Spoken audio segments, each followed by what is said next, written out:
suportar as pessoas. A solidão, para nós, é um estado primitivo do homem que foi herdado no Éden.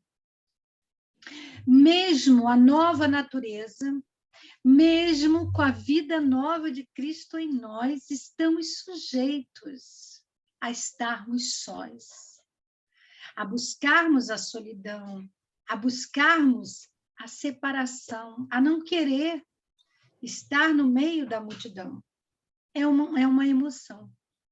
E é uma emoção que precisa ser aceita e precisamos aprender a lidar com ela.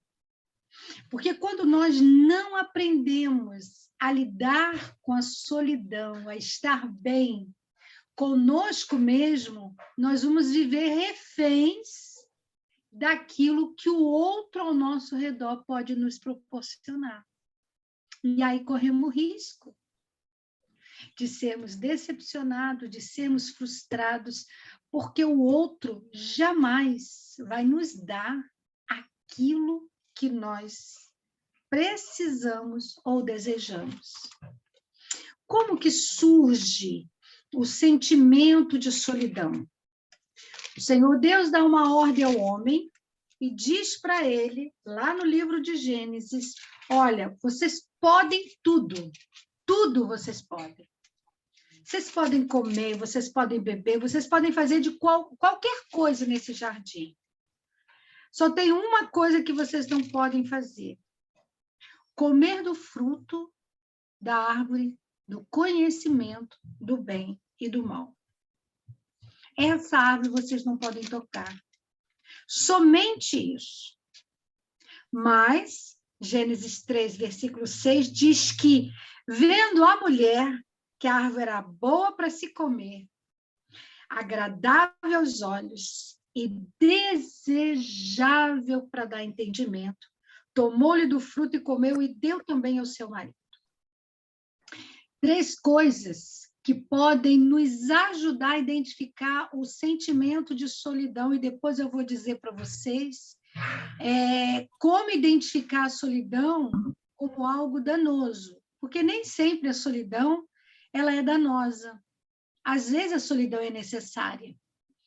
Mas a primeira coisa é quando algo ele nos atrai e ele é bom, aquilo é bom para ser digerido, aquilo é bom para ser degustado, aquilo é bom para ser olhado, aquilo é bom para ser desejado.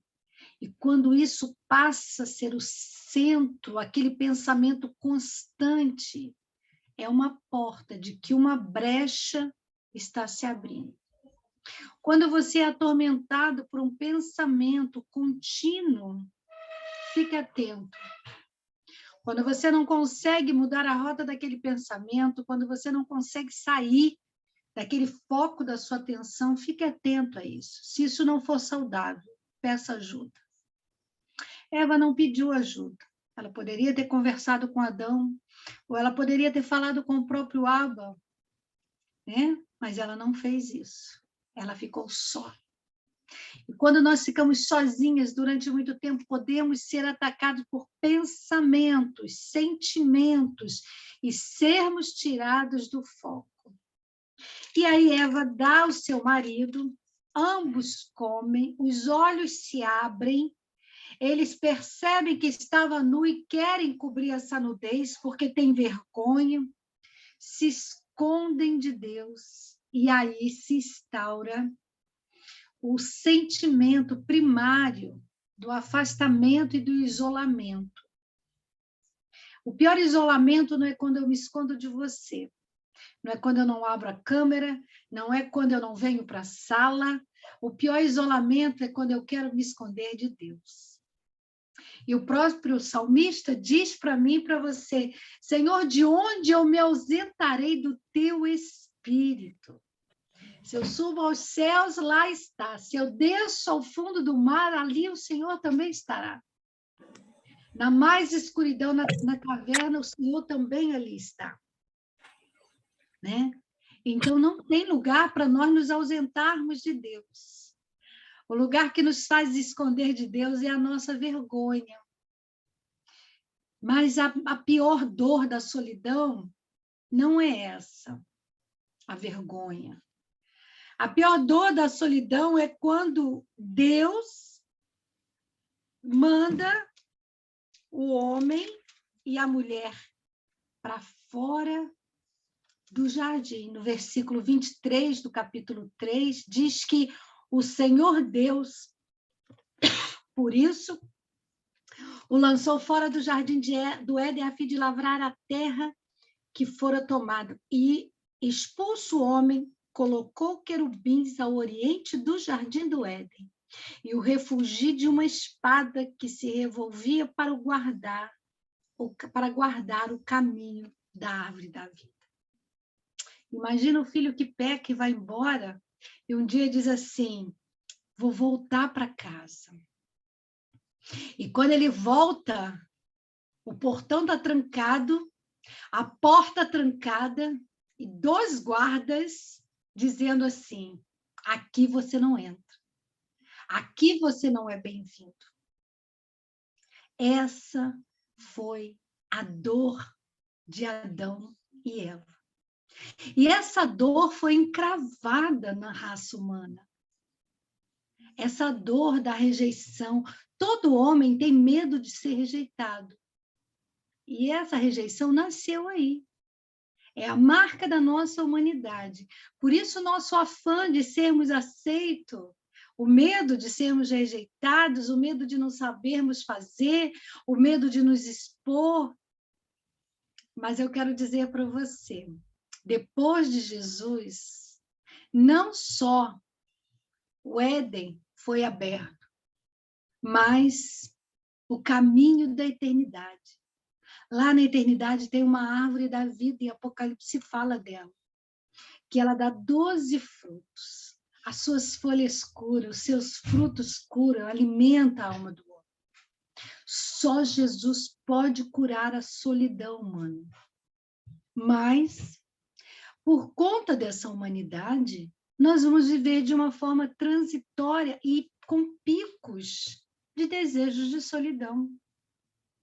Muitas vezes essa solidão vai vir como fruto da frustração humana, decepção, traição, medos. Muitas vezes nós vamos nos recolher. Como o próprio Elias, lá em 1 Reis, no capítulo 19, Elias sai de uma grande batalha. Mas no versículo 4 diz que ele mesmo foi ao deserto, caminhou durante um dia, veio, sentou-se debaixo de um zimbro e pede para si a morte. E disse, basta. Toma agora, Senhor, a minha alma, pois não sou melhor do que meus pais. Ele deita e dorme debaixo de um zimbro. Até que um anjo vem e toca nele. Né? Aí, se você vê lá no versículo 10, ele reclama com Deus de todos os seus feitos e ele entra nesse estágio, Cíntia, de esgotamento emocional. Um esgotamento tamanho que ele fica numa caverna. A ponto de dormir e entrar no estado depressivo, a ponto de precisar ser alimentado. Já não se banha mais, já não se cuida, já não tem prazer pela vida, e esse é o perigo da solidão. A solidão condenatória, a solidão acusatória, acusação cheia de culpa, a solidão cheia de angústia de rejeição. Eu estou só. O primeiro sentimento de Elias é de que só ele fazia o que precisava ser feito. E ele se esqueceu que havia 7.000 pessoas fazendo a mesma coisa. Mas quando entramos nesse estado de solidão, beirando a depressão, não conseguimos ver que outras pessoas estão passando pela mesma sensação que nós estamos. E a primeira coisa que nós precisamos fazer é que nós temos direito, sim, a deitar, a descansar, a não querer ver ninguém, a estar sozinhos, só não podemos lamber feridas. Porque quando lambemos feridas, nós corremos o risco de achar que estamos de fato sozinhos. E de achar que todo mundo está errado e só nós estamos certos. A justificar a nossa dor, negligenciando a dor do outro.